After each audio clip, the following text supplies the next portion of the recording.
My name is Catherine, and I'm Vice President of User Experience at Google. My first exposure to tech was probably in my senior year in a summer program that was called WISE, Women in Science and Engineering. I'll never forget that experience. I was working in a pathology lab, and I felt like a total imposter. I was the only high school student working with all these people in this medical lab. And one day, the doctor who I was working for handed me some graph paper, and he said, "Catherine, could you create these graphs for us?" and gave me some data.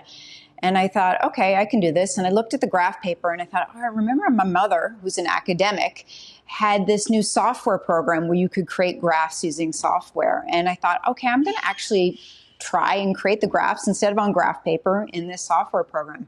And I went home and I did it. And I was really happy with how my bar charts and my pie charts came out. And I brought them back. And the whole staff, they thought I was from the future. They had never seen anything like this before. They were so impressed. And suddenly I went from feeling like a total imposter to the smartest person in the room. So it was my first lesson in realizing that so often you feel like an imposter when you're in a new role or a new situation, or maybe you're younger or you don't have as much experience, but everybody's got something unique that they can bring to the table and value that they can add. That experience has definitely carried through in terms of my love of working on software products and also in terms of how I approach new challenges. One of the things that was very obvious to me early on when I started my professional career, and even in my education, I was in an industrial engineering program, was that I was one of the few women in my program.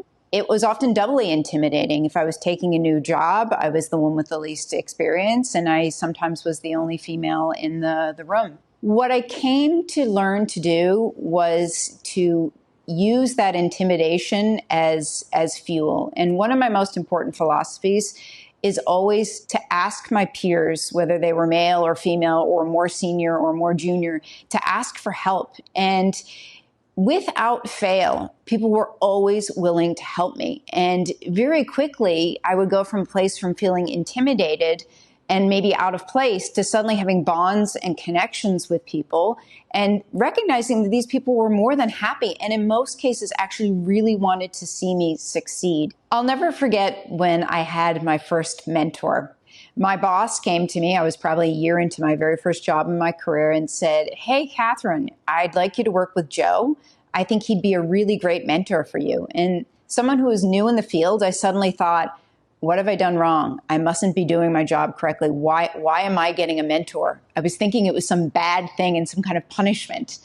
And very quickly realized how I completely had misinterpreted my manager's intentions. I look at different people and things that I value that they do, whether it's someone's public speaking or someone's business acumen or someone who is able to influence, and I will ask them or try to model their behavior. So I feel like I've had many mentors throughout my career to help me with different things. One of my pieces of advice for people new to the field of user experience would be to leverage the community. It's really such an amazing open community of people. And if you're new to it, it can be daunting and intimidating. There's so much that may be unknown. So join some local groups who focus on user experience.